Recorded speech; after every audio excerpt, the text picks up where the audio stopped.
ప్రభునామమున మహిమ కలుగును గాక. మన ప్రియ రక్షకుడు ప్రభు అయిన యేసుక్రీస్తు వారి దివ్యమైన నామమున చేరువచ్చిన ప్రియులందరికీ నా హృదయపూర్వక వందనాలండి.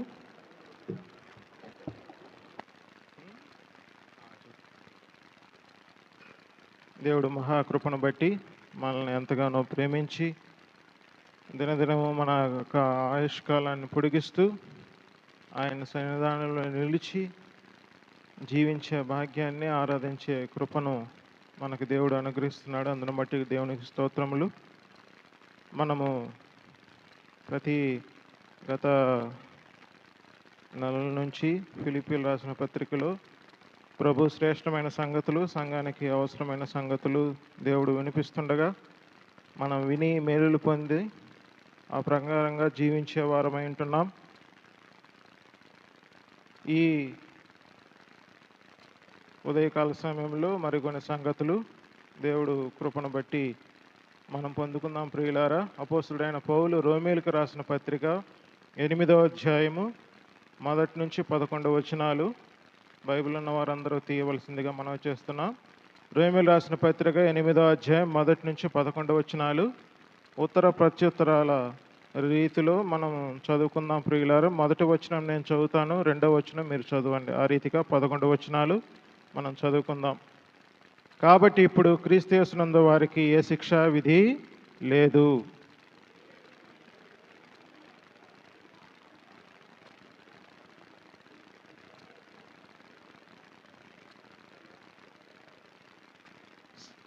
శరీరమును అనుసరింపక ఆత్మ అనుసరించియే నడుచుకొనుచు మన యందు ధర్మశాస్త్ర సంబంధమైన నీతి విధి నెరవేర్చబడవలనని పాప పరిహారము నిమిత్తము దేవుడు తన సొంత కుమారుని పాప శరీరాకారముతో పంపి ఆయన శరీరమందు పాపమునకు శిక్ష విధించెను.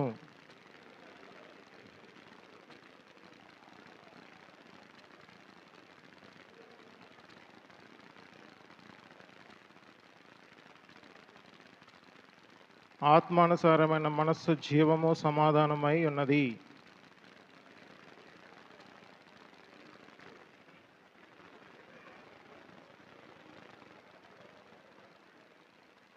కాగా శరీర స్వభావం గలవారు దేవుని సంతోషపరచనేరరు.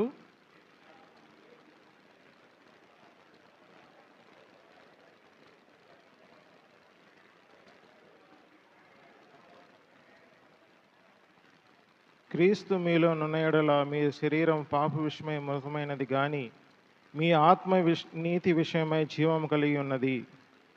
మృతులలో నుండి యేసును లేపిన వాని ఆత్మ మీలో నివసించిన ఎడల మృతుల నుండి క్రీస్తు యేసును లేపిన వాడు చావునకు లోనైన మీ శరీరములను కూడా మీలో నివసించుచున్న తన ఆత్మ ద్వారా జీవింపచేయును.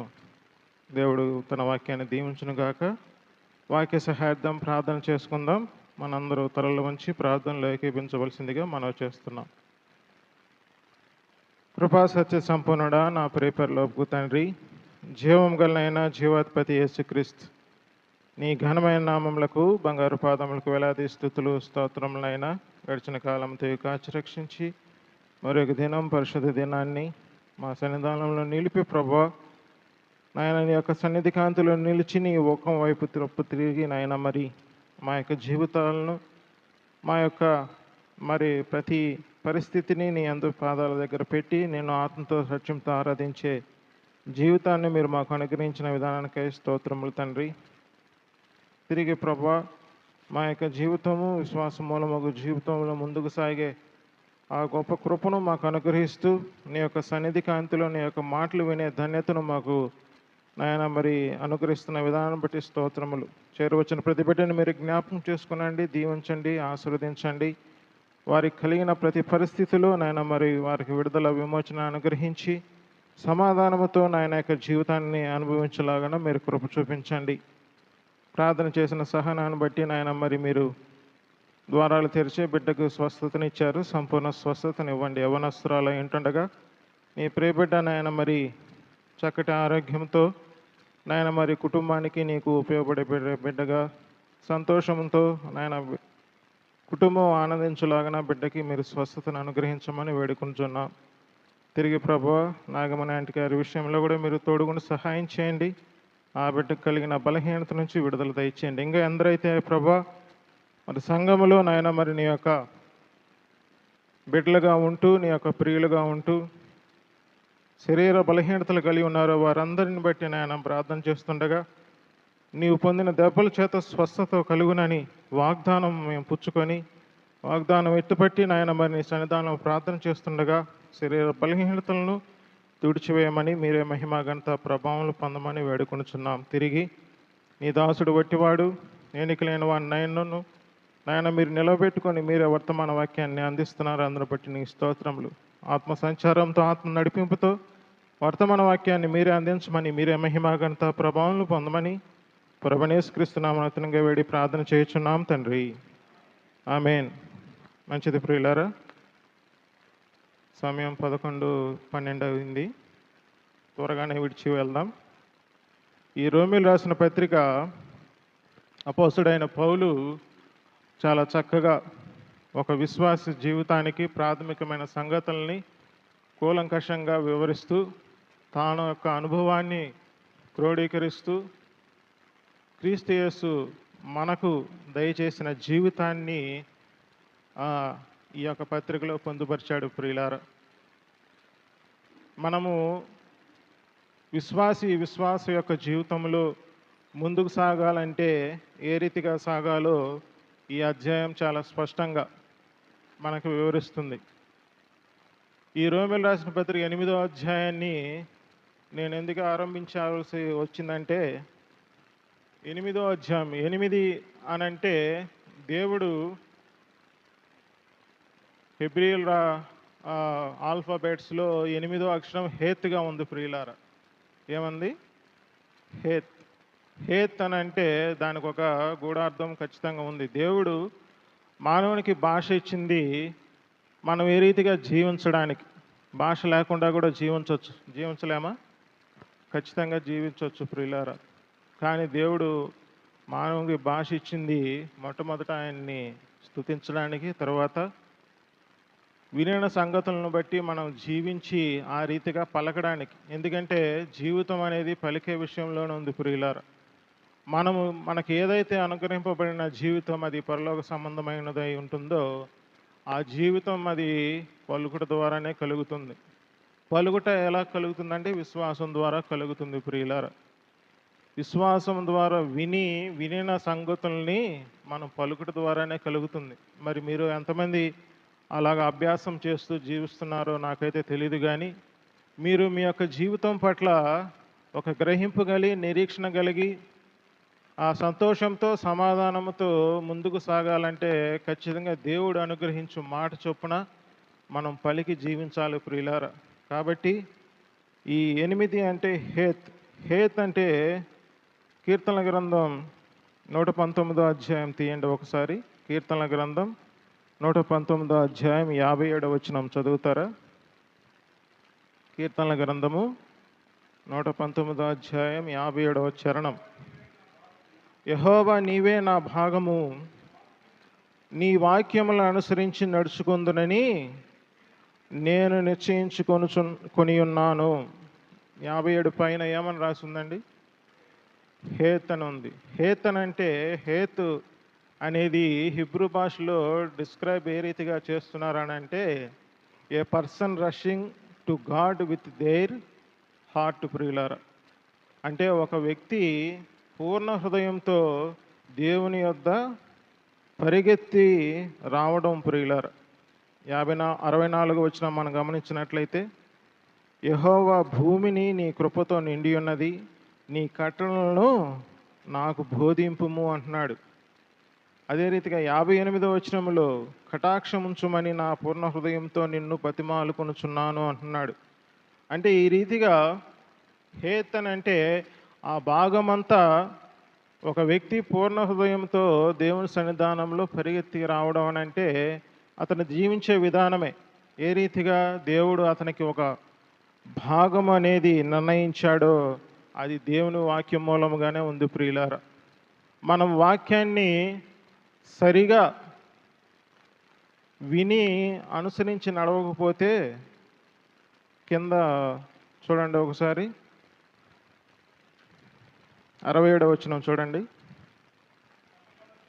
శ్రమ కలుగక మునుపు నేను త్రోవ విడిచితిని, ఇప్పుడు నీ వాక్యం అనుసరించి నడుచుకొనుచున్నాను. వాక్యం అనుసరించి నడిస్తే ఏం కలుగుతుందమ్మా? అనుసరించి నడుచుకోకపోతే ఏం కలుగుతుంది? శ్రమ కలుగుతుంది. అనుసరించి నడిస్తే ఆయన భాగము దక్కుతుంది, అంటే మన విశ్వాస జీవితం దక్కుతుంది.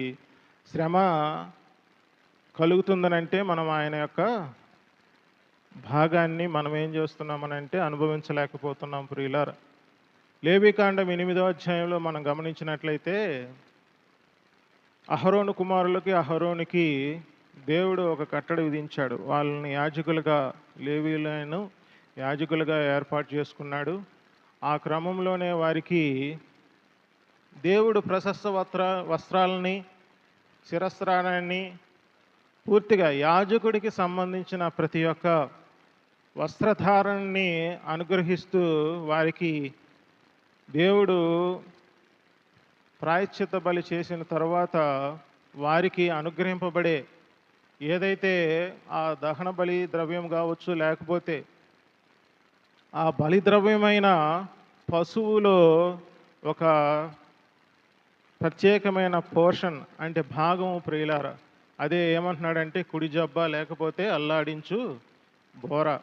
వాటన్నిటినీ దేవుడు ప్రత్యేకపరిచి ఒక భాగముగా అలనాడు యాజకులకి దేవుడు అనుగ్రహించాడు. అదే రీతిగా విశ్వాసులమైన మనకి దేవుడు స్వాస్థ్యం అనుభవించడానికి మనకు ఒక పోర్షన్ ఇచ్చాడు.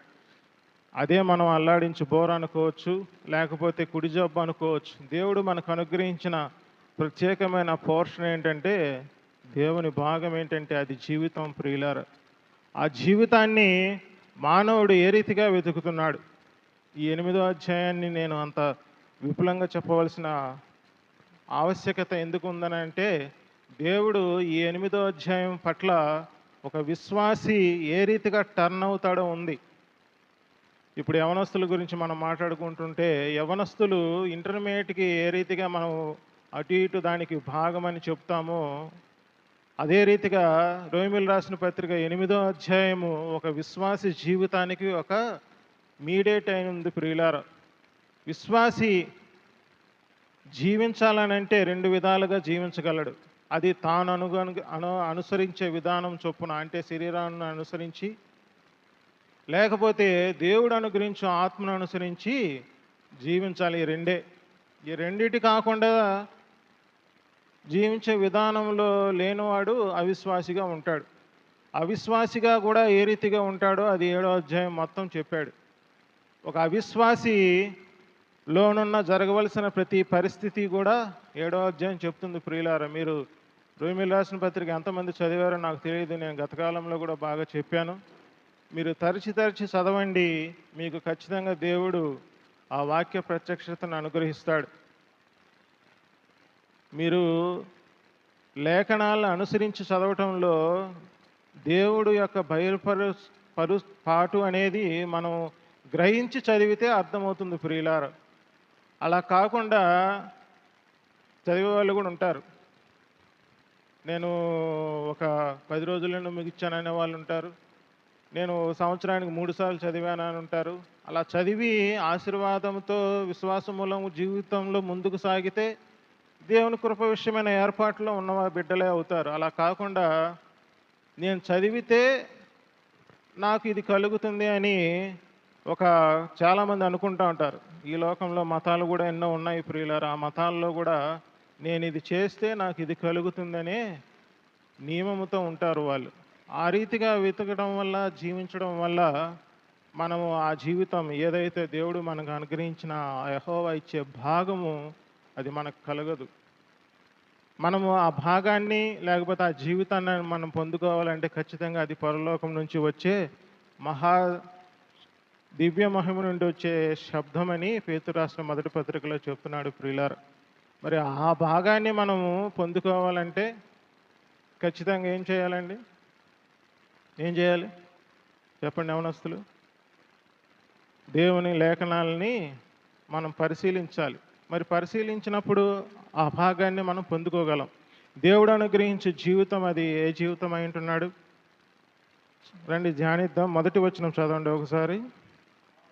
కాబట్టి ఇప్పుడు క్రీస్తు యేసునందున్న వారికి ఏ శిక్షా విధియు లేదు అంటున్నాడు. అక్కడ నిలబడదాం. ఇక్కడ మనకు ఒక జీవితం ఉంది. ఆ జీవితం విషయమైన బయలుపాటు అనేది దేవుడు అనుగ్రహిస్తున్నప్పుడు అది మనం పొందుకోవడం ద్వారానే మనకి జీవితం కలుగుతుంది. అది దేవుని నోటి నుంచి వచ్చే మాట వలన కలుగుతుంది. ఆ మాట నోటితో మనం తిరిగి పలకడం ద్వారా కలుగుతుంది. ప్రియులారా, క్రీస్తు యేసునందు నాకు ఏ శిక్షా విధి లేదు అని మొదట నువ్వు నమ్మాలి. శిక్షా విధి లేదు అని అంటే, క్రీస్తు యేసునందు ఏ శిక్షా విధి లేదు అని అంటే, ఇక్కడ శిక్షా విధి లేదు అనేది, శిక్ష అనేది ఏం తెలుపుతుంది ఇక్కడ? మనం ఈ శిక్ష అనేది విషయంలోనే 2-3 భిన్నాభిప్రాయాలతో విశ్వాసి అవగాహన చేసుకొని జీవిస్తున్నాడు. ప్రియులారా, ఇక్కడ శిక్ష అనేది ఏ శిక్ష? సరే లేదు అంటున్నాడు కాబట్టి ఇంకా లేదులే అని విస్మరించడానికి కూడా అవకాశం లేదు. ప్రియులారా, చాలామంది విశ్వాసులు ఏమనుకుంటూ ఉంటారంటే, ఆ దినవర్తమానం వారికి అన్వయించుకుంటారు. ఏ రీతిగా? వారి విశ్వాస జీవితంలో ముందుకు సాగే విశ్వాసమూలమగు జీవితంలో ఉండక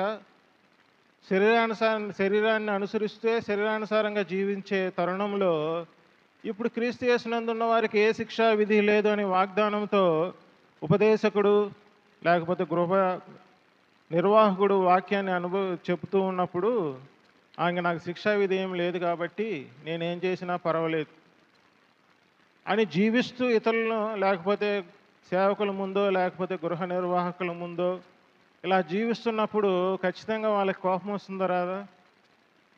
గృహ నిర్వాహకుడిగా మొదట బాధపడతాడు. ప్రియులారా, ఖచ్చితంగా కోపం కూడా వస్తుంది. అరే నేను చెప్పింది ఏంటి, వీళ్ళు చేసేది ఏంటి అనేది వస్తుంది. అలాగని చెప్పేసి నువ్వు శిక్షా విధి లేదని చెప్పి శిక్షా కారణమగు ప్రతి కార్యాన్ని నువ్వు ఇంకా విశ్వాసిగా ఉండి కూడా జీవిస్తూ ఉన్నప్పుడు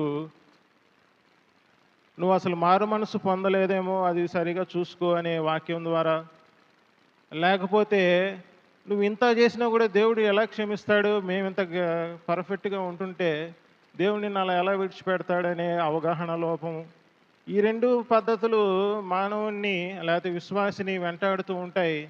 ఆ మీమాంసలోనే దేవుడు బయలుపరిచే విధానం ప్రతి మానవునికి లేకపోతే విశ్వాసికి అర్థం కాదు. ప్రియులారు, మొదట మనము అంగీకరించవలసిన విశ్వాసము అది మారు మనసుకు సంబంధించినదై ఉన్నది. అంటే సువార్త నమ్మడమే మారు మనసు. ప్రియులార, ఇప్పుడు ఒక అవిశ్వాసి దేవుని చెంతకు రావాలనుకున్నాడు. నేను మారు మనసు పొంది బాప్తీసం తీసుకొని క్రీస్తులో జీవించాలని అనుకుంటున్నాను. నేను జీవించిన జీవితం అంతా కూడా నాకు వ్యర్థమని అర్థమైంది కాబట్టి నేను మారు మనసు పొందుతాను అని చెప్పి మారు మనసు విషయమైన ఒప్పుకోలు సంఘంలో చేశాడు అనుకోండి. వెంటనే నిన్న అతను ఒకవేళ ఏదో శరీరానికి సంబంధించిన ప్రతి విషయాన్ని నీచకార్యాన్ని జరిగిస్తూ ఉన్నాడు అనుకోండి, ఆ చెప్పినప్పుడు ఖచ్చితంగా ఒప్పుకున్నాడు కాబట్టి కొంతకాలం ఆ విషయంలో నేను తన యొక్క శరీర నిగ్రహం చేత శరీర సాధకం కొంచెమై ఉండునని, ఏ రీతిగా అయితే తిమోతి రాసిన మొదటి పత్రిక 4వ అధ్యాయం 8వ వచనంలో ఆ సాధకాన్ని సాధించి కొంతకాలం ఉండగలడు. ఆ తర్వాత తను పొందిన మారు మనసు విషయమైన సరైన అవగాహన లేకపోతే ఖచ్చితంగా ఏం చేస్తాడండి? మరలా పాపం చేస్తాడు. ఒక విశ్వాసి బాప్తీసం తీసుకున్నా కూడా పాపం చేస్తున్నాడంటే దాని అర్థం ఏంటి? తాను ఏ రీతిగా అయితే జీవించాలో ఆ జీవితం జీవించకపోవడమే. ప్రియులారా, కాబట్టి పాపం చేసే విషయంలో అవిశ్వాసి కానీ విశ్వాసి కానీ ఒకసారి తాను నిర్ణయించిన ఏదైతే ఉందో ఆ నిర్ణయించిన విధానాన్ని, స్థితిని నమ్మి అనుసరించకపోవడం ద్వారా జరుగుతుంది. ప్రియులారా, కాబట్టి ఒక అవిశ్వాసి ఆ రీతిగా జరిగి కేవలం సువార్త నమ్మడం అనేదే మారు మనసుగా తీసుకుంటే ఆ తర్వాత జరిగే తనలో కలిగే ప్రతి పరిపూర్ణత లేకపోతే సర్వసంపూర్ణత అనేది విశ్వాసం ద్వారా కలిగేది ప్రియులారా. ఆ విషయంలోనే మానవుడు లేకపోతే విశ్వాసి లోపం కలిగి ఉన్నాడు, అవగాహన లోపం కలిగి ఉన్నాడు. మనం లూకా సువార్త 18వ అధ్యాయంలో అతను ఒక యవనస్తుడు, అతడు యూదుడిగా ఉండి ఆ ఆజ్ఞలన్నీ నేను నేను పాటిస్తున్నాను అనే క్రమంలో భ్రమలో ఉండి, నేను ఇంకా ఏమైనా చేయడానికి కొదువుగా ఉన్నదా, నాకు నిత్య జీవరాజ్యానికి నేను ఏ రీతిగా పొందాలంటే ఏం చేయాలని అన్నప్పుడు దేవుడు పదాజ్ఞలు ఇస్తాడు. అతను సిరికి, అధికారానికి, లేకపోతే తాను ధనాన్ని ప్రేమిస్తున్నాడు కనుక అతను ఏం చేశాడు, ఆటోమేటిక్గా హృదయంలో నొచ్చుకొని వెళ్ళిపోయాడు. కానీ 19వ అధ్యాయంలో మనం గమనించినట్లయితే దేవుణ్ణి చూడవచ్చిన జక్కయ్య తాను దేవుని తన ఇంట్లో లేకపోతే తన హృదయంలో చేర్చుకోగానే తాను విశ్వాస జీవితంలో ఏ రీతిగా ఒక విశ్వాసికి కలగాలో ఆ కలిగే జీవితం అంతా తనలో మనం చూస్తున్నాం. అతనేమన్నా దేవుడు ఆ యవనస్తుడికి ఇచ్చిన ఆజ్ఞలుగా దేవుడు ఏమైనా ఇచ్చాడా? ఇవ్వలేదు ప్రియులారా. అవి కలగవలసినవి. ఇప్పుడు మనమైనా సరే ఈ 8వ అధ్యాయంలో మనం ధ్యానిస్తున్నట్లయితే ఒక విశ్వాసి శరీరానుసారంగా ప్రవర్తిస్తే కలిగేవేంటి, ఆత్మానుసారంగా ప్రవర్తిస్తే నడుచుకుంటే కలిగేవేంటో విశ్వాసికి తెలియాలి. ఒకప్పుడు మనం శరీరానికి రుణస్థులుగా ఉన్నాం కాబట్టి శరీర విషయంలో లేకపోతే పాప విషయంలో దాసులుగా ఉన్నాం. అదే 6వ అధ్యాయంలో చెప్తున్నారు. మనం ఇప్పుడు నీతికి దాసులుగా అయ్యున్నాం కాబట్టి మనల్ని ఏం చేయమంటున్నాడు, ఖచ్చితంగా ఆ అవయవాలన్నీ లేకపోతే మన శరీరాన్ని కావచ్చు, మన ఆత్మను కావచ్చు, సంపూర్ణముగా మనకు మనమే దేనికి సమర్పించుకోవాలి, నీతికి దాసులుగా అవడానికి సమర్పించుకోవాలి. మరి విశ్వాసి ఒక విశ్వాసం ఉంచినప్పుడు ఏ రీతిగా తన రక్షణ విషయంలో విశ్వాసం ఉంచాడో జీవించే జీవితం విషయంలో ఆ విశ్వాసాన్నే పాటించాలి ప్రియులారా. తిరిగి మరలా మనకి ఎందుకు మునుపటి వలె శరీరానుసారంగా ప్రవర్తించే ప్రవర్తన ఎందుకు వస్తుంది అంటే దాని విషయంలో మనం అవగాహన లోపం కలిగి ఉన్నామని దాని అర్థం. లేకపోతే ఉపదేశకులు చెప్తుంటారు, మీరు ఇలా చేస్తే మీరు ఇలాగా పొందుకుంటారని, అంటే వారు కూడా అవగాహన లేకుండానే చెప్తున్నారని దాని అర్థం. ఇప్పుడు మనం ఈ శిక్షా విధి లేదు అని చెప్పిన ప్రక్రియలో అది ఇంగ్లీష్ టు ట్రాన్స్లేషన్ చేసుకుంటే మనకి క్లియర్గా అర్థమవుతుంది ప్రియులారా. ఇక్కడ 3 విషయాలు మనం అవగాహన లోపం కలిగి ఉన్నాం అనుకున్నాం కదా, ఆ ఒక్కదాని విషయంలో మనం చెప్పి ముగించుకుందాం. శిక్షా విధి అని అంటే ఇక్కడ చెప్పబడిన శిక్షా విధి కండమ్నేషన్ ప్రియులారా. కండమ్నేషన్కి శిక్ష అనే చెప్తాము. చాస్ట్నింగ్ అంటారు. చాస్ట్నింగ్ అంటే శిక్షణ అంటే మనకి బాగా అర్థమవుతుందేమో, కానీ బైబిల్లో శిక్ష అనే రాసి ఉంది. చాస్ట్నింగ్ అంటే కూడా శిక్షే ప్రియులారా. శిక్షకి కండమ్నేషన్ అని ఉంది, చాస్ట్నింగ్ అని ఉంది. కండమ్నేషన్ అంటే ఇంకా దానికి తీర్పుకి ఇంకా తిరుగులేదు. అంటే ఒక విశ్వాసి శిక్షా విధికి కారణమయ్యాడనంటే, లేకపోతే విశ్వాసి కాదు ప్రియులారా, ఒక మనిషి శిక్షా విధికి కారణమయ్యాడనంటే అది జరిగిన తీర్పు, అది దాంట్లో మార్పు లేనిది.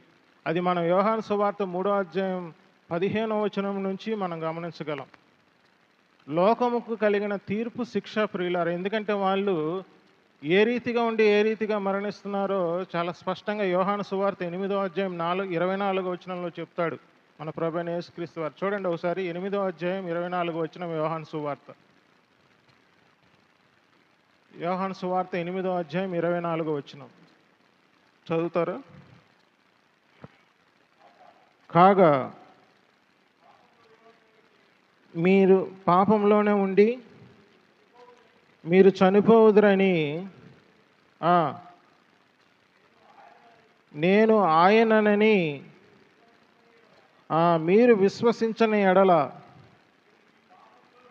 మీరు పాపంలోనే ఉండి చనిపోవద్దని వారితో చెప్పాను. ఇప్పుడు ఒక మనిషి చనిపోతున్నాడు అని అంటే దేనికి కారణం?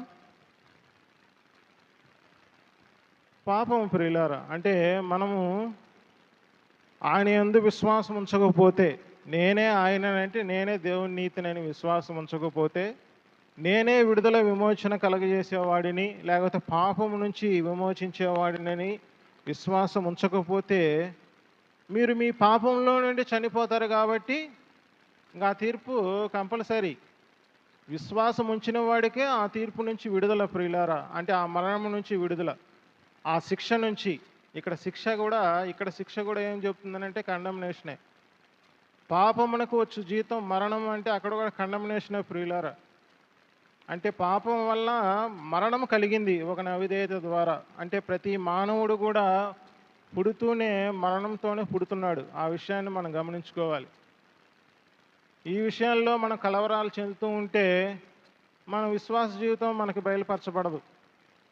మనం ఏదైతే దేవుని యొక్క వాక్యము అది నిజమని నమ్మాలి. మొదట నమ్మితేనే దాంట్లో ఒకవేళ హృదయంలో ఏదైనా సందేహం ఉంటే నివృత్తి అవుతుంది. కానీ అహంకారముతో లేకపోతే దుర్నీతిని అనుసరించడం ద్వారా హృదయ కాఠిన్యం చేత దాన్ని మనం విసర్జించామనుకో క్రీస్తుని విసర్జించినట్లు అవుతుంది. అప్పుడు దేవుని మరమైన క్రీస్తు మనకి స్పష్టంగా బయలుపరచబడ్డాడు ప్రియులారా.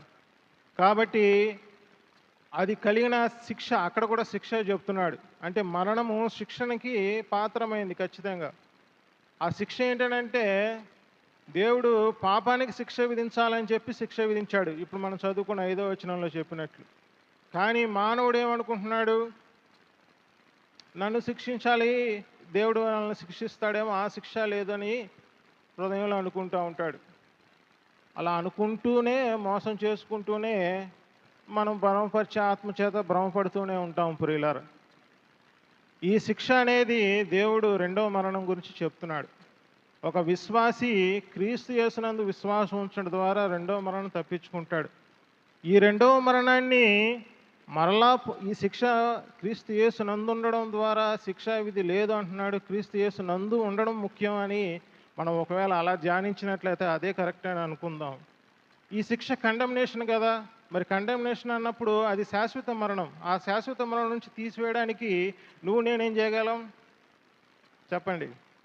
ఒక పాపము నుంచి ఒక మానవుడు విమోచింపబడాలంటే ఖచ్చితంగా క్రీస్తు మరణం అవసరమై ఉంది, క్రీస్తు రక్తం అవసరమై ఉంది, ఆయన కృప అవసరమై ఉంది. ఎందుకంటే ఆయన కృప ద్వారానే, ఆయన విమోచనం ద్వారానే మనం విమోచింపబడ్డాం, నీతిమంతులం అయ్యాం. కాబట్టి ఇక్కడ శిక్ష కండమ్నేషన్ కదా. మరి ఇంకా దానికి వేరొక ఏర్పాటు ఉండకూడదు.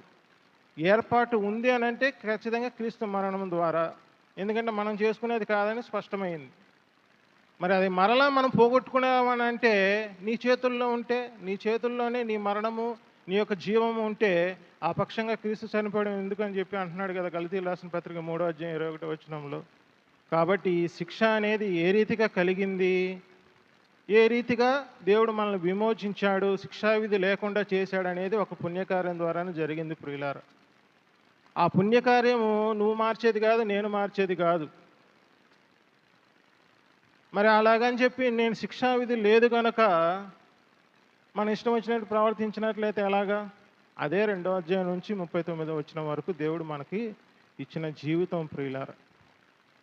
ఒకవేళ ఆ రీతిగా హృదయ కాఠిన్యత చేత లేకపోతే ధర్మ విరోధ సంబంధమైన ఆత్మచేత భ్రమపరచబడి విశ్వాసిని ఎప్పుడూ కూడా తన కుయుక్తి చేత మనిషిని ఆడించుకుంటూ ఉంటాడు.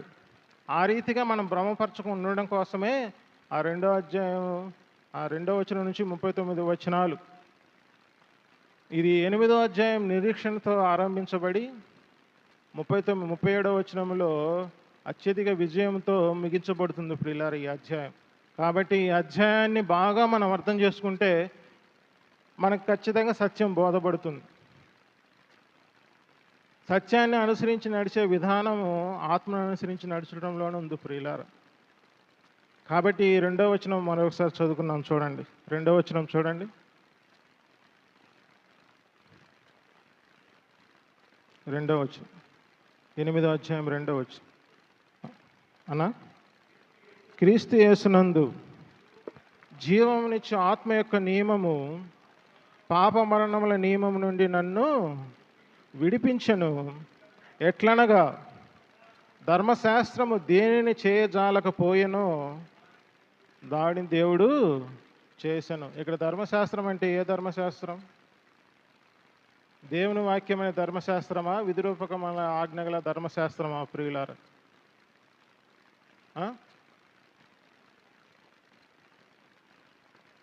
చెప్పండి. ఇన్ని రోజులు మనం వాక్యం వింటున్నాం కదా. ఈ ధర్మశాస్త్రం ఏ ధర్మశాస్త్రం?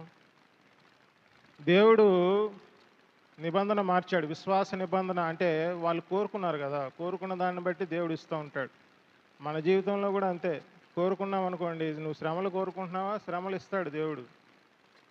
శ్రమలు ఇచ్చి అవి శిక్ష చేస్తాడు. అదే ఇప్పుడు నేను చెప్పాను కదా, శిక్ష వేరు, శిక్షణ వేరు. ఆ రెండో శిక్ష ఏంటంటే చాస్టనింగ్ ప్రియులారా. అది ద్వితీయోదాసకాండం 8వ అధ్యాయం 5వ వచనంలో చెప్పినట్టు, లేకపోతే హెబ్రీయులకు రాసిన పత్రిక 12వ అధ్యాయం 7వ వచనం నుంచి కిందకు చదువుతూ ఉంటే, ఒక కుమారుడికి తండ్రి ఇచ్చే శిక్షణ ప్రియులారా, అది శిక్షగానే ఉంటుంది, అది దుఃఖకరంగానే ఉంటుంది, అది శరీరం యొక్క బలహీనతల నుంచే వెళ్తుంది ప్రియులారు. ఎందుకంటే మనం మానవ యొక్క లేకపోతే విశ్వాసం యొక్క జీవితాన్ని దేవుని వాక్యం మూలంగా జీవించాలి కదా. అదే జీవితం అంటున్నాం, అదే పోర్షన్ అంటున్నాం, దేవుడు మనకు అనుగ్రహించిన భాగం అంటున్నాం కదా. ఆ భాగాన్ని మనం శరీరాన్ని అనుసరించి నడుచుకోకూడదనే చెప్తున్నాయి కింద వచనాల్లో మనం 5-6 వచనాలు గమనించినట్లయితే. మరి ఆ విషయాల్లో మన ధర్మశాస్త్రం అంటే క్రియల మూలమైంది. అలనాడు ఇజ్రాయేల్ ప్రజలు కూడా రోమీయులకు రాసిన పత్రిక 9వ అధ్యాయం 31-32లో చెప్పినట్టు నీతి కారణమగు నియమాన్ని వాళ్ళు వెతికారు.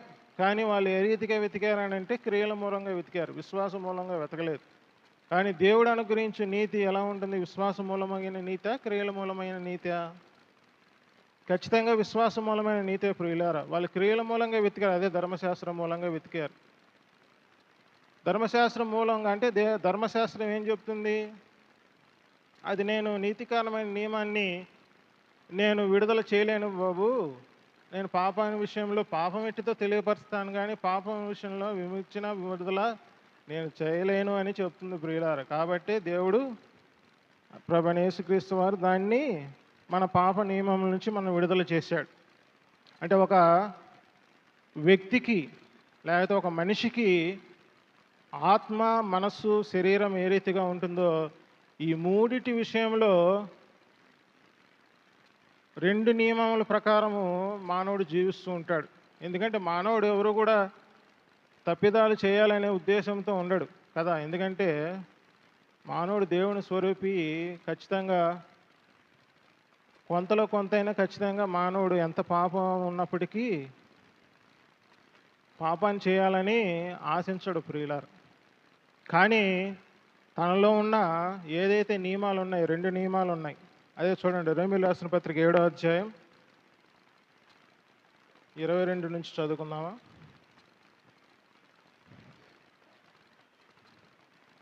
రోమీయులకు రాసిన పత్రిక 7వ అధ్యాయం 22. అంతరంగ పురుషుని బట్టి దేవుని ధర్మశాస్త్రమునందు నేను ఆనందించుచున్నాను, కానీ వేరొక నియమము నా అవయములలో ఉన్నట్టు నాకు కనబడుచున్నది. అది నా మనసునందున్న ధర్మశాస్త్రంతో పోరాడుచు నా అవయములో ఉన్న పాప నియమమునకు నన్ను చెరపట్టి లోపరుచుకొనుచున్నది. అయ్యో, నేనెంత దౌర్భాగ్యుడను! ఇట్టి మరణమునకు లోనగు శరీరము నుండి నన్నెవడు విడిపించును? మన ప్రభువైన యేసుక్రీస్తు ద్వారా దేవునికి కృతజ్ఞతాస్తుతులు చెల్లించుచున్నాను. కాగా మనస్సు విషయములో నేను దైవ నియమమునకును, శరీర విషయములో పాపం నియమునకు దాసునై ఉన్నాను. అప్పటికి ఇంకా ఆత్మ నియమము అర్థమైన తర్వాతే రాశాడు. ఆత్మ నియమం అర్థమైతే తర్వాతనే మనకి శరీరములో పాప నియమము, మనసులో దైవ నియమం ఉందని మనం ఎరుగుతాం. కాబట్టి ఆత్మ నియమం ఎరిగితేనే ఈ 2 బయలుపరచబడతాయి. అంటే మనం మునుపు చేసినవి, ఆహా నేను ఈ రాంగ్ చేశానా, అరే నేను ఎంత దౌర్భాగ్యుడు అనే మాట అనుకోవాల్సి వస్తుంది ప్రతి విశ్వాసి కూడా. కాబట్టి ఆత్మలో నివసించే ఆత్మ నియమం అర్థమైతేనే మానవుడిలో నివసించే ఈ 3 విషయాల్లో, శరీరంలో పాప నియమం ఉంది, మనసులో ఏముంది, మనసులో పెట్టుకుని మనం పాపం చేయకూడదని ట్రై చేస్తున్నాం కదా, అదే ధర్మశాస్త్రం ప్రియులారా. మనం ఏదైతే ట్రై చేస్తున్నామో ఆ నియమం ఉంది. ఈ దైవ నియమం ఏం చేస్తుంది? పాపం అనేది ఎట్టి తెలుపుతుంది మాత్రమే కాదు, శరీరంతో యాక్టివేట్ చేయాలి. కాబట్టి ఖచ్చితంగా శరీరంతో ఆచరించాలి. అప్పుడు ఏమవుతుంది? మన శరీరంతో ఏమి ఆచరించినా కూడా, ఇప్పుడు విశ్వాసులమైన మనము కూడా శరీరంతో ఏమి ఆచరించాలన్నా కూడా శరీరం యాక్టివేట్ అవుతుంది. శరీరంలో ఉన్న పాప నియమం యాక్టివేట్ అవుతుంది ప్రియులారా.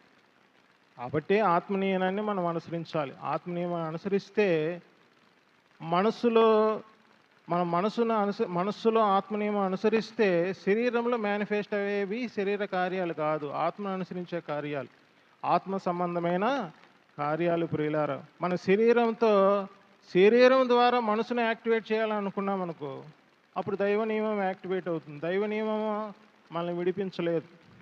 ఆ విషయాన్ని స్పష్టంగా దేవుడు అన్యజనులైన మనకు పౌలు భక్తుడి ద్వారా మనకి అనుగ్రహించాడు ప్రియులారా. ఎందుకంటే నేడు అనబడే కాలంలో ఇజ్రాయెల్ని దేవుడు కొంతకాలము వాళ్ళకి అవిధేయతని లేకపోతే భక్తిహీనతనిచ్చాడు దేవుడు. ఎందుకంటే అన్యజనులైన మనము రక్షింపబడడానికి.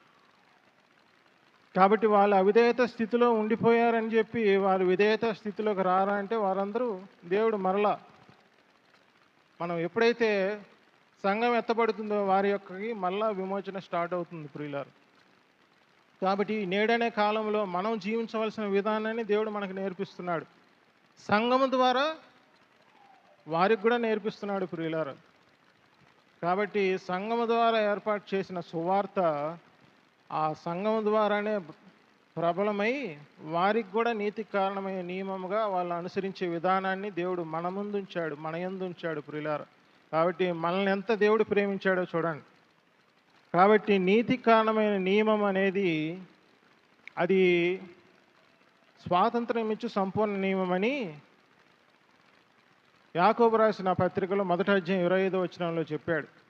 అదే 8వ అధ్యాయం 2వ వచనంలో ఆత్మ యొక్క నియమం అని చెప్తున్నాడు ప్రియులారా. ఈ స్వాతంత్రం ఇచ్చి సంపూర్ణమైన నియమము మనం వేగు చూసినా లేకపోతే వేగు చూసిన తర్వాత భ్రమపరిచబడే ఆత్మచేత ఎవరైతే అబద్ధ బోధల ద్వారా మనం ట్రన్నపైన మరలా ఈ 2 నియమాలు మనం యాక్టివేట్ చేసుకుంటాం. అప్పుడు ఆటోమేటిక్గా మనం ఆత్మ యొక్క నియమాన్ని అనుసరించిన వారముగానే ఉంటాం. ఆ విషయాన్ని స్పష్టంగా మనం తెలుసుకోవాలి. ఈ స్పష్టత వచ్చినప్పుడే మనము మంచి చెడులను వివేచించే జ్ఞానం మనకు కలుగుతుంది. ఏ మంచి చెడు? వాళ్ళు తిన్న మంచి చెడులు కాదు, అది మానవుని మంచితనం. ఈ మంచి మేలు కీడులు అన్నమాట. మేలు కీడులు వివేచించే జ్ఞానం మనకు కలుగుతుంది. మేలేంటి? ఆత్మను అనుసరించడం ద్వారా వచ్చేది. కీడేంటి? శరీరాన్ని అనుసరించడం ద్వారా వచ్చేది. శరీరాన్ని అనుసరిస్తే శరీర కార్యాలు మేనిఫెస్ట్ అవుతాయి మన శరీరంలో. మనం ఆత్మ నియమాన్ని ఆత్మను అనుసరిస్తే మన శరీరంలో ఆత్మకార్యాలు దేవుడు సత్కార్యాలు మేనిఫెస్ట్ అవుతాయి. తద్వారా మనం పాపం చేయం ప్రియులారా. ఇక్కడ అల్టిమేట్గా మనం తెలుసుకోవాల్సింది ఏంటంటే విశ్వాసి పాపం చేయకుండా విశ్వాస జీవితంలో జీవించాలని దేవుడు ఏర్పాటు చేసిన భాగం అది. ఆ భాగాన్ని దేవుడు అంత సునాయాసంగా దేవుడు విడిచిపెట్టేవాడు కాదు. ఎందుకంటే శరీరంతో ఆచరించే ప్రతి బలహీనత మానవుణ్ణి మరణమే చేస్తుంది. చదువుదాం చూడండి, 3వ వచనం చదువుదాం ఒకసారి, 5 కూడా చదువుదాం. శరీరం అనుసరింపక ఆత్మను అనుసరించి నడుచుకోను మనయందు ధర్మశాస్త్ర సంబంధమైన నీతి విధి నెరవేర్చబడాలని పాప పరిహారము నిమిత్తం దేవుడు తన సొంత కుమారుని పాప శరీరకంతో పంపి ఆయన శరీరమందు పాపమునకు శిక్ష విధించను. శరీరానుసారులు శరీర విషయం మీద మనసుంతురు, ఆత్మానుసారులు ఆత్మ విషయం మీద మనసుంతురు. శరీరానుసారమైన మనస్సు మరణము, ఆత్మానుసారమైన మనస్సు జీవము సమాధానమై ఉన్నది అంటున్నాడు. ఆత్మానుసారమైన మనస్సే మనం జీవింపజేయడానికి, అది సమాధానంతో జీవింపజేయడానికి మనకి ఆత్మ ప్రభు సహాయం చేస్తాడు. మనం అలనాడు అన్యులుగా లేకపోతే అవిశ్వాసులుగా ఉన్నప్పుడు మన జీవితం అంతా పాపములకు దాసులుగా ఉన్నాం. అంటే మన కంట్రోల్ అండర్ పాపము అన్నమాట. కాబట్టి దానికి దాసులుగా ఉన్నాం. దానితోనే మనం అది ఎలా నడిపిస్తే అలా నడుస్తూ వచ్చాం. కానీ ఇప్పుడు మనం నీతికి దాసులమైన మనము ఈ ఆత్మ నియమములో దేవుడు అనుగ్రహించిన గొప్ప వరం ఏంటంటే మనం పరిశుద్ధాత్మ దేవునికి ఆత్మానుసారంగా జీవించడానికి మన జీవితాన్ని అది అప్పజెప్పాలి. అది స్వాతంత్రమే కానీ అది మన యొక్క దాన్ని ఏమంటారు స్వాతంత్రాన్ని హరించడం కాదు ప్రియులారు. గలతీయులకు రాసిన పత్రిక మనం గమనించినట్లయితే 3వ అధ్యాయం 3వ వచనం చదవండి ఒకసారి.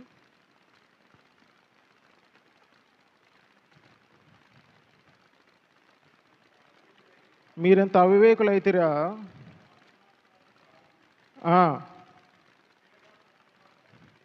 ఆ, అవివేకత్వం ఎలా బయలుపరచబడుతుందో చూడండి.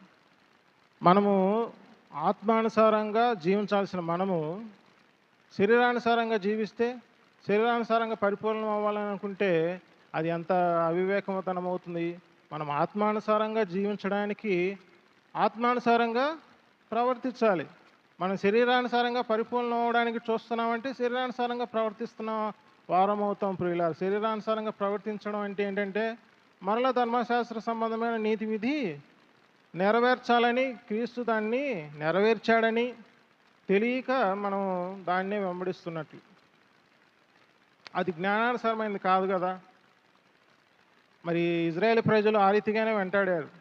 వాళ్ళు ఆసక్తి బాగానే ఉంది. నేను ఎంతైనా గొప్పగా దేవుని యందు నేను నిలబడాలి, పాపం చేయకుండా నిలబడాలి, నేను బాగా దేవుని పని చేయాలి అని నువ్వు నిలబడుతున్నావు. కానీ నువ్వు ఆత్మానుసారంగా జీవించని పక్షంలో ఏ రీతిగా నిలబడతావు? శరీరానుసారంగా జీవిస్తే స్పష్టంగా శరీర కార్యాలే నెరవేర్చబడతాయి. ఈ 5వ అధ్యాయం 19లో చెప్పినట్టు. ఆత్మానుసారంగా జీవిస్తే 22వ వచనంలో చెప్పినట్లు ఆత్మ ఫలాలు కలుగుతాయి ప్రియులారా. విశ్వాసం అనేది కలిగేది, ఆత్మ ఫలం అనేది కూడా కలిగేది ప్రియులారా. కలిగేది అనేది మన విశ్వాసం ద్వారానే కలుగుతుంది. కాబట్టే మనం ఆయన యందు విశ్వాసం ఉంచాలి. ఎందుకంటే విశ్వాసం వెల్లడైంది. ఆ వెల్లడైన విశ్వాసాన్నే హెబ్రీయులకు రాసిన పత్రిక 11వ అధ్యాయం 1వ వచనంలో నిరీక్షణ ద్వారా కలిగిన నిజస్వరూపం అన్నాడు. అది ఛాయ కాదు, నిజస్వరూపం విశ్వాసం. ఛాయ అనేది మనం ధర్మశాస్త్రం మూలమగు జీవితం. కానీ నిజస్వరూపం ఏది? విశ్వాసమే ప్రియులారా. ఆ విశ్వాసం ద్వారా జీవించే జీవితం ఎలా కలుగుతుందంటే నువ్వు నేను నిర్ణయించుకునే జీవితం ద్వారా, లేకపోతే నీ మనసులో నేను పాపం చేయకుండా జీవించాలనే ద్వారా కలగదు. కేవలం ఆయన వాక్య ప్రత్యక్షత ద్వారానే కలుగుతుంది. ఆయన యొక్క మాట ద్వారానే కలుగుతుంది ప్రియులారా. దేవుడు మనకు అనుగ్రహించిన భాగం ఏదైతుందో అది ఆయన నుంచి రావాలి. ప్రతి వాక్యం కూడా మనం వాగ్దాన రూపంగా రోమీయులకు రాసిన పత్రిక 9వ అధ్యాయం 9వ వచనం చెప్పినట్టు వాగ్దాన రూపకమైనది వాక్యం ప్రియులారా. నువ్వు వాగ్దానముగా ఏదైతే వాక్యాన్ని నువ్వు నిలుపుకొని విశ్వాసం ఉంచి అది పలుకుతూ జీవిస్తావో నీలో కలిగేది ఈ ఆత్మానుసారమైన జీవితం. అదే నువ్వు శరీరానుసారంగా జీవిస్తున్నావు అనుకో, నీలో కొన్ని ట్రబుల్స్ ఏర్పడతాయి. ఆ కాన్సిక్వెన్స్, ఆ పర్యవసానాలకి నువ్వు శిక్ష చేయబడుతూ ఉంటావు. అదంతా దుఃఖకరమే. అప్పుడు నువ్వు ఏమనుకున్నా కూడా అది సఫలం అవుతూ ఉండదు. ఎందుకంటే నీ దగ్గర వాగ్దానం లేదు. అబ్రహాం ఏ రీతిగా జీవించాడండి? ఏ రీతిగా విశ్వాసం ఉంచాడు? ఆయన వాక్యం వచ్చినప్పుడు ఆ వాక్యాన్ని నీతిని నమ్మాడు కాబట్టి అది నీతికి ఎంచబడింది. విశ్వాసిగా దేవుడు తీర్చాడు ప్రియులారా. ఆ విశ్వాసం మనలో కలగాలి. కేవలం విశ్వాసం అంటే నమ్మకం, నేను కూడా యేసుప్రభుని నమ్మకం ఉంచానండి, ఆయన గొప్ప దేవుడండి అని అన్ని జనుల వలె, లేకపోతే లోకానికి కలిగిన సత్యం గురించి అనుభజ్ఞానంగా మనం ఉన్నతే ఆత్మానుసారంగా జీవించే జీవితం మనకి అర్థం కాదు ప్రియులారు. వాగ్దాన రూపకమైన ఏదైనా సరే అది వాక్యం, అది విశ్వాసానికి సంబంధించింది. ఆ విశ్వాసం అనే ప్రతి మాట కూడా ఖచ్చితంగా మనకి పరలోకం నుంచి కలిగేది, ఆయన నుంచి వచ్చే వాక్యం. అది పరిశుద్ధాత్మ దేవుడు అది నీతి ద్వారా ఒప్పింపజేస్తాడు. దానిలో మన హృదయం ఏమవుతుంది, లేకపోతే మన ఆత్మ ఏమవుతుంది, జీవింపజేస్తుంది. మన మనసు నిర్లత్వం పొందుతుంది. అంటే మనస్సాక్షి శుద్ధి చేయబడుతుంది రక్తం ద్వారా. ఆ రక్తం ఏదైతే మనస్సాక్షిని శుద్ధి చేయబడుతుందో ఆటోమేటిక్గా మన శరీరంలో యొక్క కార్యాలన్నీ దేవునికి మహిమకరంగా మేనిఫెస్ట్ అవుతాయి. మనం శరీరానుసారంగా జీవిస్తామా, శరీర కార్యాలు యాక్టివేట్ అవుతాయి. దానిలో ఉన్న ప్రతి నీచం మనకు తెలుసు. కాబట్టి మనం తెలుసుకోవాల్సింది ఏంటంటే ఆత్మానుసారంగా జీవించాలి. అంటే ఎలాగా? మళ్ళీ ఆత్మానుసారంగా జీవించాలంటే ఎలాగా? అదే చెప్పాం కదా, మనం దేవుడి నుంచి వచ్చే ప్రతి మాట అది వాగ్దాన రూపకమని నువ్వు ఎత్తి జీవించాలి ప్రియులారు. క్రీస్తు ఆయనే నా స్వస్థత అని అన్నాడు అనుకో, ఆ వాగ్దాన్ని ఈరోజు దేవుడు నా జీవితం పట్ల నాకు శరీర బలహీనత ఉంది కాబట్టి ఈ వ్యాధితో నేను బాధపడుతున్నాను కాబట్టి దేవుడు నాకు ఈ వాక్యాన్ని ఈ దినం అనుగ్రహించాడు. నీ యొక్క కుమారుని ద్వారా, లేకపోతే నీ యొక్క గృహ నిర్వాహకుని ద్వారా, లేకపోతే నీ యొక్క ఆత్మ ద్వారా నాకు ఈరోజు ఈ వాక్యాన్ని అందించావు ప్రభా అని ఆ వాక్యాన్ని వాగ్దానముగా పట్టుకొని నువ్వు జీవించాలి తప్పితే నీకు నువ్వుగా జీవిస్తే అది శరీరానుసమైన జీవితం. తద్వారా నీకు కలిగే పర్యవసానాలన్నీ మీరు బేరీజు వేసుకోండి. ఖచ్చితంగా అవి నీకై నువ్వు చేసుకున్న పర్యవసానాలే ప్రియులారా. ఆత్మతో జీవించే జీవితాన్ని నువ్వు అభ్యాసం చేయాలి, తప్పదు ఇంకా. అది అభ్యాసం చేస్తేనే నీకు ఆ విషయంలో అవగాహన కలుగుతుంది. ఆత్మలో మనకి పాపం చేయని బీజం ఉంది, కానీ శరీరంలో మేనిఫెస్ట్ అవ్వాలంటే ఆత్మానుసారంగా జీవించాలి ప్రియులారా. ఆ విషయాన్ని మీరు తెలుసుకోవాలి. 11వ వచనం చదివి ముగించుకుందాం, చూడండి ఒకసారి. రోమీయులకు రాసిన పత్రిక 8వ అధ్యాయం 11వ వచనం. మృతులలో నుండి యేసును లేపిన వాని ఆత్మ మీలో నివసించిన ఎడల అన్న మృతులలో నుండి క్రీస్తు యేసును లేపిన వాడు చావునకు లోనైన మీ శరీరములను కూడా మీలో నివసించుచున్న తన ఆత్మ ద్వారానే జీవింపచేయను. ఇప్పుడు మనము చావుకు లోనైన శరీరంలో ఉన్నామా లేదా? ఆ విషయాన్ని స్పష్టం చేయండి. విశ్వాసి కావచ్చు, ప్రతి మానవుడు కావచ్చు. సరే, ఇప్పుడు మనం విశ్వాస జీవితం గురించి మాట్లాడుకుంటున్నాం కాబట్టి విశ్వాసులమైన మనము చావుకు లోనైన శరీరంలో ఉన్నామా, చావుకు లోని కాని శరీరంలో ఉన్నామా? Very good. ఇంకా డౌట్లు ఏమైనా ఉన్నాయా? చావుకు లోనైన శరీరంలోనే ఉన్నాం కాబట్టే మనకి జీవించవలసిన జీవితం అవసరం. ఒకనాడు వస్తుంది, ఇదే 8వ అధ్యాయంలో చెప్తాడు, మనము ఆ విమోచన దినం కొరకు ఎదురు చూస్తున్నాం. మన జీవితం, మన శరీరము చావుకు లోనైనది కాకుండా విమోచించి, మన దేహ విమోచన దినం ఒకటి ఉంది ప్రియులారా. అప్పుడు మన జీవితంలో, మన శరీరంలో చావునకు లోనైన శరీరముగా ఉండవు, అవి మార్చబడతాయి. అంతకాలము కూడా మనం జీవించాలని అంటే అప్పుడే కదా మనం జీవించడానికి మనకు ప్రతిఫలం. చావుకు లోనైన శరీరంలోనే నువ్వు శరీరాన్ని చంపి ఆత్మ విషయంలో జీవించడం ద్వారా నీకు కలిగే మేలు, అదే స్వాస్థ్యం ప్రియులారా. ఆ జీవితం కొరకే దేవుడు మనల్ని ఇక్కడ ఉంచాడు. నువ్వు ఏదైతే స్వాస్థ్యాన్ని పొందుకోవాలనుకుంటున్నావో ఆ స్వాస్థ్యం అంతా సంపాదించుకోవాల్సింది ఇక్కడే. పరలోక రాజ్యంలోకి వెళ్ళిన తర్వాత అన్నీ నువ్వు మేలులే, బహుమానాలే ప్రియులారా. ఆ విషయాన్ని మీరు జ్ఞాపకం చేసుకోవాలి, హృదయంలో ఉంచుకోవాలి. ఇప్పుడు మనకు చావుకులోనైన శరీరాన్ని మనం పాపం లేకుండా, లేకపోతే ఇక్కడ చెప్పినట్లు చావునకు లోనైన మీ శరీరమును కూడా జీవింప చేయాలంటే కారణం ఎవరు? ఇప్పుడు చెప్పండి. ఈ 11వ వచనం చదివిందాం కదా మనం. చావుకు లోనైన శరీరాలని మనం జీవింపజేయాలంటే ఎవరు అవసరం? మీరు అవసరమా, లేకపోతే ఎవరు అవసరం? ఆత్మ అవసరం. ఇక్కడే చెప్తున్నాం కదా, ఆత్మను అనుసరించడం ద్వారా పరిశుద్ధాత్మ దేవుని సహాయంతోనే మనం జయించగలం. ఆ విషయంలో మనకు పరిశుద్ధాత్మ దేవుడు ఎవరిని అందిస్తాడు? దేవుని నీతిని బోధిస్తాడు, దేవుని నీతిని ఒప్పింపజేస్తాడు. అది పరలోకం నుంచి వచ్చే విశ్వాస వాక్యం ప్రియులారా. దాన్నే వాగ్దాన రూపకమైన వాక్యం అంటున్నాడు రోమీయులకు రాసిన పత్రిక 9వ అధ్యాయం 9వ వచనంలో. నువ్వు శరీరాన్ని అనుసరించి, చావుకులోనైన శరీరాన్ని అనుసరించి చేయడం ద్వారా నీకు కలిగేవి శరీర క్రియలు. అవి మీరు స్పష్టంగా తెలుసుకోవాలి. నీకు నువ్వు సమర్థుడవని నువ్వు శరీర సాధకం చేత ఎంతకాలం నువ్వు జీవించినప్పటికీ నీలో ఉన్న సరౌండింగ్స్ని బట్టి నువ్వు జయించవచ్చు కొంతకాలం, కానీ కొంతకాలానికి నువ్వు ఖచ్చితంగా జయించలేవు ప్రియులారా. ఖచ్చితంగా తొలగిపోతావు. ఎందుకంటే దేవుడు ఒక వాక్యాన్ని అలా రాసిన తర్వాత ఆ శాస్త్రాన్ని నువ్వు ఎలా మారుస్తావు? దేవుడు ధర్మశాస్త్రం క్రియల మూలముగా నీతి కలగదు అని చెప్పినప్పుడు నువ్వు ఎలా కలగజేయడానికి ట్రై చేస్తావు? అలాగే దేవుడు శిక్షా విధి లేదు అని చెప్పినప్పుడు శిక్ష లేనప్పుడు జీవించాల్సిన జీవితం ఎలాగో తెలుసుకోవాలి. అంతేగాని నువ్వు మారు మనసు పొందడం కరెక్ట్ కాదేమో, లేకపోతే నీకు శిక్ష ఉంది ఎలా తప్పించుకుంటావు అని అనకూడదు ప్రియులారా. ఎందుకంటే అది తెలుసుకునే విధానం మనకు ఉంది, మరి అది తెలుసుకోవాలి. దేవుడు మనకి ఇచ్చినప్పుడు ఊరికనే ఇస్తాడా? దేవుడు మనకు జీవితాన్ని ఇచ్చినప్పుడు నువ్వు అది అనుభవిస్తే తెలుస్తుంది. అంతేగాని మన మంచితనంతో చూడొద్దు, దేవుని మంచితనంతో చూద్దాం.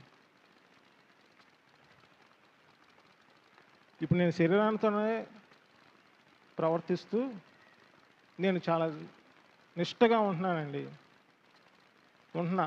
కాబట్టి ధైర్యంగా ఇక్కడ నుంచొని చెప్తున్నా, మిమ్మల్ని చేయొద్దని చెప్తున్నా. సరే, మీరు స్టార్ట్ చేశారు. మీరు స్టార్ట్ చేసి కొంతకాలం అయిన తర్వాత మధ్యలో నేను పడిపోవచ్చు, శరీరాన్ని అనుసరించి ప్రవర్తించడం ద్వారా. అప్పుడు నేను మీకు చెప్పగలనా? ఎవరికి వాళ్ళు మన హృదయంలో ఏమనుకుంటాం, అరే నేను మళ్ళీ పడిపోయానా, మళ్ళా నేను నిష్టగా ఉంటాను అని అలా అన్నప్పుడు మళ్ళా మనం ఆ శిక్షా విధి మనం లేదు అని అనుకున్నప్పుడు మళ్ళీ నువ్వు ఎలా విశ్వసిస్తావు, నువ్వు ఎలా ప్రార్థిస్తావు? రోమీయులకు పత్రిక 10వ అధ్యాయంలో అదే చెప్తాడు. విశ్వసింపవాడికి నువ్వు ఎట్లా ప్రార్థన చేస్తావు? నీ విశ్వాసం పోయింది, నీ శిక్షా విధి లేదనే నియమంలో పోయింది, నువ్వు మళ్ళా క్షమించమని ప్రార్థన చేస్తున్నావు అని అంటే దాని అర్థం ఏంటి? నా శిక్షా విధి నా దగ్గర ఉంది ప్రభువా, కాకపోతే నేను పోగొట్టబడ్డాను, కాబట్టి ఈ విషయంలో నుంచి నాకు విడుదల కలగజేయని ప్రార్థన చేస్తే ఆ శిక్షా విధి లేకుండా చేస్తాడనే ఆలోచన మనలో అదే టర్నప్ అవుతా మనం అలాగనే జీవిస్తూ ఉంటే శరీరానుసారంగా జీవిస్తున్నట్టు. శిక్షావిధి లేదు అని విశ్వాసం ఉంచిన విశ్వాసికి శిక్షావిధి మరలా కలుగుతుందని విశ్వాసం ఉంచిన విశ్వాసికి తేడా ఖచ్చితంగా మీకే తెలుస్తుంది ప్రియులారా. ఇప్పుడు ఆల్రెడీ మీరు అనుభవిస్తున్నారు. ఒకవేళ మొదటిగా శరీరానుసారంగా ప్రవర్తిస్తూ ఉంటే ఆత్మానుసారంగా రండి, ఆత్మానుసారంగా జీవించే వాళ్ళతో ఖచ్చితంగా సాక్ష్యాన్ని మీరు పొందుకుంటారు ప్రియులారా.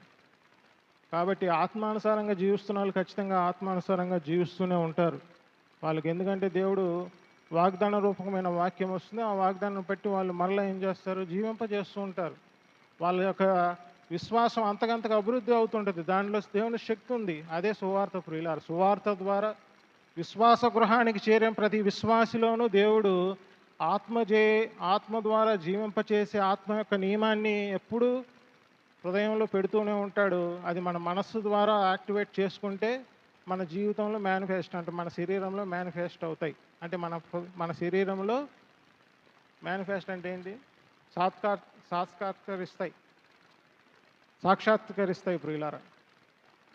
అంటే మన హృదయంలో మన శరీరంలో కలుగుతాయి. ఆ కలిగేదే విశ్వాసం. ఆ విశ్వాసం కూడా వాగ్దానం రూపమైనదే ప్రియులారా. కాబట్టి ఏదైనా సరే దేవుడి నుంచి వచ్చే ప్రతి మాట వలన నువ్వు జీవిస్తున్నావని చెప్పి నీ యొక్క నోటితో ఒప్పుకోవడం ద్వారా అది కలుగుతుంది.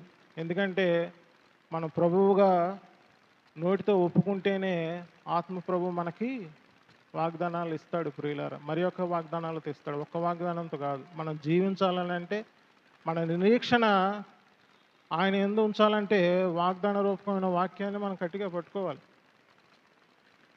కాబట్టి విశ్వాస జీవితం వాగ్దాన రూపకమైనదని నమ్మి ఆత్మానుసారంగా జీవించడానికి ఆత్మకి, అంటే ప్రభువైన క్రీస్తు ఆత్మకి లేకపోతే పరిశుద్ధాత్మనికి మన యొక్క జీవితాన్ని అప్పగించాలి. శరీరానికి అప్పగిస్తే శరీర క్రియలు మేనిఫెస్ట్ అవుతాయి, ఆత్మకు అప్పచెపితే అది స్వాతంత్రమే కానీ అది బానిసత్వం కాదు ప్రియులారు. కాబట్టి మనమందరం కూడా ఆత్మానుసారంగా జీవించే విధానానికి మనము అభ్యాసం చేసినప్పుడే మనం ఆత్మానుసారంగా జీవిస్తాం. అంతకు మించి నువ్వు ఏం ఆలోచించినా అది నీ స్వనీతే. రాసి పెట్టుకోండి, మీ స్వనీతితోనే మీరు మీ యొక్క శరీరాన్ని లేకపోతే మీ యొక్క జీవితాన్ని నడిపిస్తున్నట్టు ప్రియులారు. దేవుడు తన వాక్యాన్ని దీవించినాక చిన్న ప్రార్థన చేస్తాం. అందరూ తలలో వంచండి, ప్రార్థనలో ఏకీభవించండి. మమ్మల్ని మిక్కిలిగా ప్రేమించిన మా ప్రియ పరలోకపు తండ్రి, జీవముగలనైన జీవాధిపతి యేసుక్రీస్తు నీ ఘనమైన నామములకు వేలాది స్తోత్రములు తండ్రి. ఇంతవరకు నీ యొక్క వాక్యాన్ని నాయన మాకు వినిపింపజేసినందుకు నీకు వేలాది స్తోత్రములు. ఆత్మ నడిపింపుతో ఆత్మానుభవంతో మీరు మాకు అనుగ్రహించిన వర్తమాన వాక్యాన్ని బట్టి నీకు వేలాది స్తోత్రములు తండ్రి.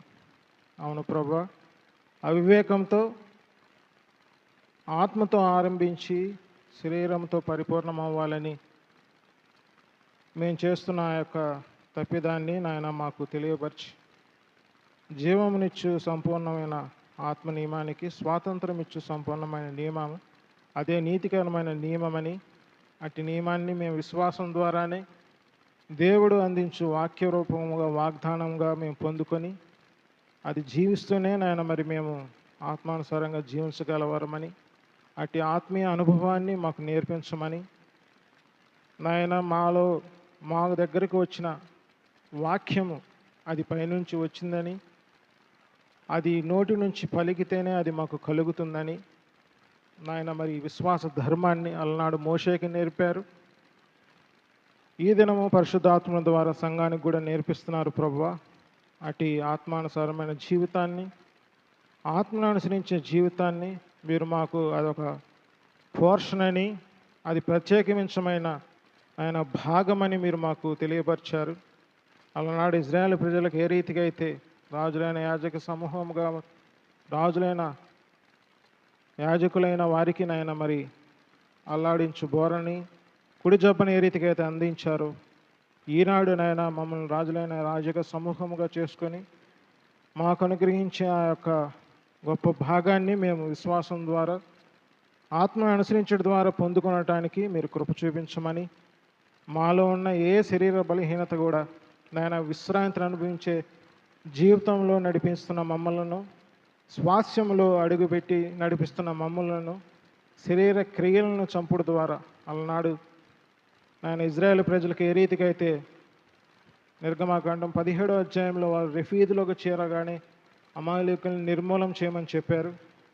అదే ద్వితీయోపదేశకాండం 25వ అధ్యాయంలో ఆఖరి వచనంలో స్వాస్యంలో అడుగుపెట్టిన వెంటనే అమాలేకులను చంపమన్నారు.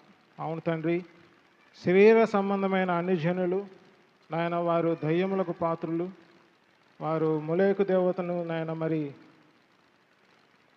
వారు ఆధారం చేసుకొని నాయన మరి విగ్రహాలను చేసే అన్ని జనులకు నిత్య నాశనమే అని అలనాడు నాయన మరి మీరు వాగ్దాన రూపంగా దేవోక్తి పలికినట్లు మానవు కూడా నాయన మరి మీరు వాగ్దాన రూపంగా ఈ దినం వాక్యాన్ని పలికారు నాయన.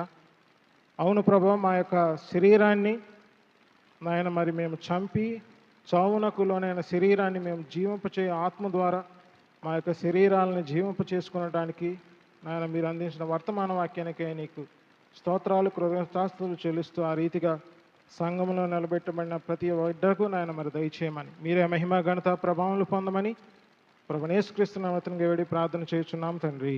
ఆమేన్. ఆమేన్. అందరికీ వందనాలు.